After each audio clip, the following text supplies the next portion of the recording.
Laken Hope Riley's murder trial started last week, and though it's continuing on this week, it sounds like tomorrow they're going to be resting. I figured we could go over, talk about the facts, talk about the trial, and also see what her family's been doing in honor of Laken. Laken was only 22 years old, going to college to be a nurse. She was attending Augusta University, and she also had attended University of Georgia. So she would stay extremely close to University of Georgia. On February 22nd of this year, Laken had decided to go on a morning run before she had classes later in that morning. She told her roommates before she went on the run, and she then left to go on to one of her usual trails that she would run on the campus of Georgia University. This was all at 9 a.m. So students were coming out, getting ready to go to school. It's a pretty active campus since they're in a warmer climate. So nothing was really new or out of the ordinary that day. But literally 10 minutes later at 9:10, Laken's phone called 911. The operator heard silence. There was nothing at all. No talking, no rustling. She kept trying to say hello, and then 1 minute later at 9:11, the phone disconnected. The operator tried to call back, but there was no answer. We would later learn that Laken had a 911 emergency button set up on her phone, and she just so happened to be running with her phone in hand. She was the one that had activated it, but unfortunately, the phone got knocked out of her hand. Amazing, and I hope that they're getting the credit they absolutely deserve. She went off on the run, and they started to notice that she wasn't back yet. Even when they left to go to class themselves, they had decided to try to track her phone's location to see where she was. At first, they saw the trail, and it was a typical trail she would run on, so it wasn't quite a big deal at that point. But after 2 more hours, they began to worry, and they went together to that trail to see if they could find out what was going on. They went there, but there was no sign of Laken.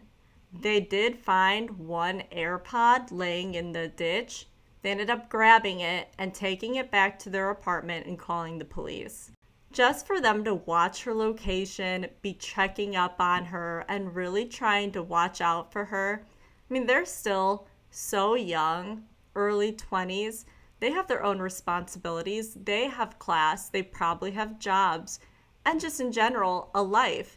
But they really paid attention and really did the right thing for their friend. And I just cannot say enough that they did everything and more what you would hope somebody would do in a situation like this. And they are amazing. Each girl went on and testified and said all of the different things that made them start to get concerned. And I just really want to keep praising them because they did an amazing job. Once the police were called, they went to that spot. I think the roommates actually went back to meet the officer there so they could show him where they found the AirPod. It took the officer 21 minutes to be able to find Laken's body. He immediately tried to resuscitate her, but it was too late. At that point, it was around noon. So although hours had passed, I still feel like that was really quick action by everybody. There are times that people go missing and it's for days till they find the body. So I thought the roommates did a great job of staying on top of it. Police officer went out there and did a thorough search, and he tried to help her. The police began combing through video footage throughout the area, taking Ring doorbells, taking security camera videos from apartments, and they did find somebody who matched possible descriptions for Laken's items. Jose Abero was seen holding onto Laken's jacket and throwing it into a dumpster. After forensic went through her entire body, looking for DNA evidence, trying to figure out what exactly happened, they were able to get DNA from Jose under her fingernails and even a bloody thumbprint on her phone. The police quickly tracked down where Jose was and arrested him. But it's important to note that that day they took photos of him because he was cut up on his arms, on his neck, face, back. I mean, cut up and beat up pretty badly. And we would later come to find out that for 18 minutes, Laken had fought him and tried to get away. They would soon say what the manner of her death was, and it was blunt force and asphyxiation. I also want to note that Laken's body was found 65 feet off of the trail. What kills me with all of this evidence and even the thumbprint, his defense attorney says that his DNA being there is all very circumstantial. I don't even understand how they could think that's possible. That is not circumstantial. These two had never met each other ever. And to have DNA under her nails and he was clearly beat up by her, it just is 100% a no. That's a horrible argument, and that for sure isn't gonna fly. But then speaking for what's gonna fly or not, right when trial was set to begin, Jose's team told the judge that they had opted for a no jury trial, meaning they are leaving it all up to what the judge decides to do. And I was shocked hearing that. I don't think I'm that surprised. I think the defense had decided that if it was for a jury, it would be an immediate guilty because they would all hear, they live in this community, they love this community, and I think they were hoping that the judge would remove some of those feelings. But I have to say, I think he is going to give the max for everything. However, another thing I don't really understand, the state prosecutors are not going for the death sentence. I don't know how Laken's parents feel about that. I was shocked that they're not. And I don't know how much the judge can impose, but I would assume that if the state is saying, no, we're not doing that, and the defense wasn't going for it, that I don't think the judge can then go back and give the death sentence. If you know, let me know, because I truly don't know. So then, what do we know about Jose? We know that when he first got into America, because he is a non-citizen, he was arrested and detained at the border. But they did a catch and release, and so he continued on. He ended up going to New York, and he was staying with other people. I believe they all were illegally here. While he was in New York, he was arrested again for two different things. One was operating a vehicle with the intent to injure a minor. At first I was like, does he have kids or no kids here? If it was someone else's kids and he was driving a car, could that be considered, intentionally harming a minor? But I don't think it was that. So maybe that will be more digging for a different video. But he once again got out of prison, and the story turns pretty bizarre from here. If you didn't know, this whole case has made national news. It is a hot ticket conversation for a lot of different people. But he was in New York, and at the end of 2023, New York, the state, did a re-ticketing center. And what that meant is that any citizen who is not legal here could go to the center and get a one-way ticket to anywhere they wanted to go.